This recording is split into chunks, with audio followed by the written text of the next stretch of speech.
previews for the Windows 10 version 1809, expected to release sometime in October 2018. Now let's have a closer look at the most worthy improvements in these releases. Starting with build 17.639, Windows 10 introduces a number of improvements around sets, the feature that allows you to group apps, documents, and website into tabs.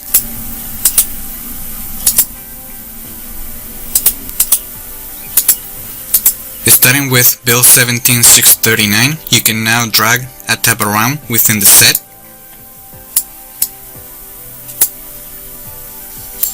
Or you can combine a tab app into a set.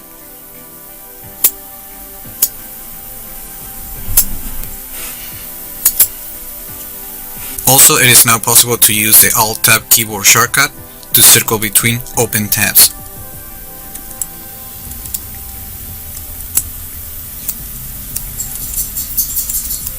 If you right-click a tab, you will find additional options including close other tabs, move to new window, and close tab to the right. Using the previous tab's experience, you can now restore any type of activity. And you can now pick and choose which previous tab you want to restore, instead of just being able to restore all tabs.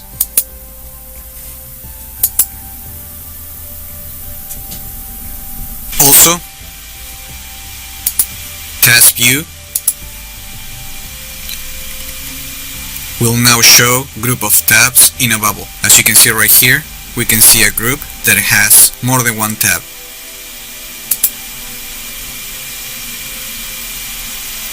Now the File menu includes an option to open a new tab. In addition, you can now right-click a folder to find the option to open that particular folder in a new tab. Or you can use the Ctrl-T keyboard shortcut to open new tabs.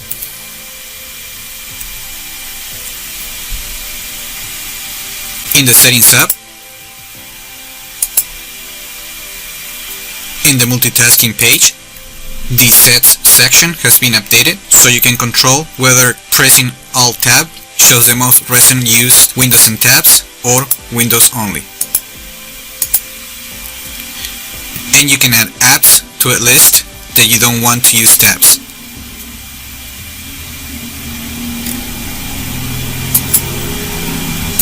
Of course, you will still have the option to enable or disable sets, as you can see right here. And that's pretty much what's new on sets for Windows 10 version 1809. Now let's just continue looking at the new changes this far for the next version of Windows 10. On Focus Assist, under Automatic Rules, now you're also going to find a new When I'm at Home option, but it's currently grayed out. And if you want to add an address so Cortana knows your location to turn on focus hours automatically, the Settings app will crash. So we can test that feature right now. On devices, Bluetooth devices will now show that battery level on peripherals that support that feature.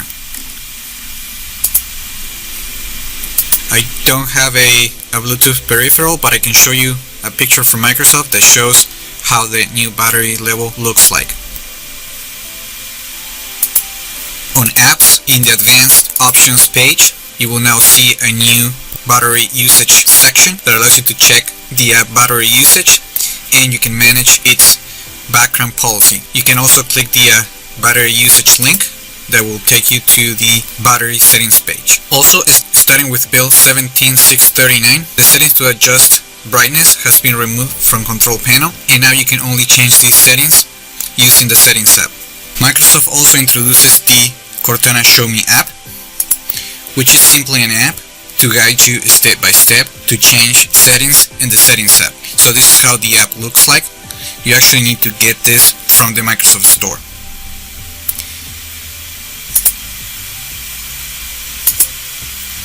I'll walk you through all the steps. This will work better with the sound on, and if you need me to stop, just move your mouse. First, select the search icon on your taskbar, search for settings, and choose it from the list. Select Home to get back to all of your Windows settings. Choose System. Select Power and Sleep. You can save power by turning off your screen. Or, you can put your device to sleep when you're not using it. Now it's your turn. I'll leave you right here so you can set things the way you like them. If you need more help, I can show you again.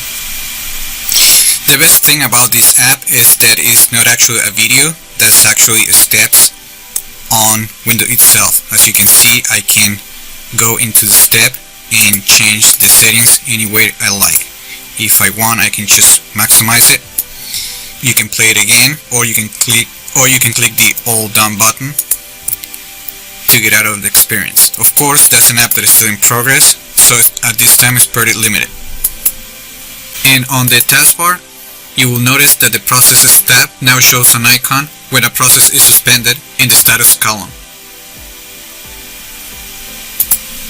Starting with build 17623, Windows 10 now includes support for high efficiency image file format, which is a new image container that uses modern codecs like HEVC to improve quality, compression, and capabilities compared to earlier formats like JPEG, GIF, and PNG. You can try this new format in the latest version of the Photos app.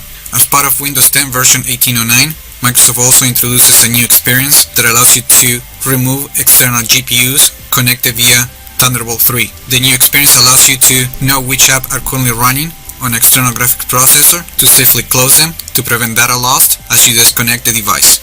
Similar to the changes found in the Redstone 4 development, Microsoft is introducing an updated privacy experience to help users make the right privacy choices, and to prevent the company to collect additional data such as those when typing or using Windows Ink. During the upgrade process, you will also find an option to turn off this feature as well as to turn off Find My Device. Remember that we're in the early days of version 1809, so these are not previews that you should be installing on your primary machine. As always, the download takes about 3 GB and anyone can get it joining the Windows Insider program. And that's pretty much all that's new on Windows 10 build 7.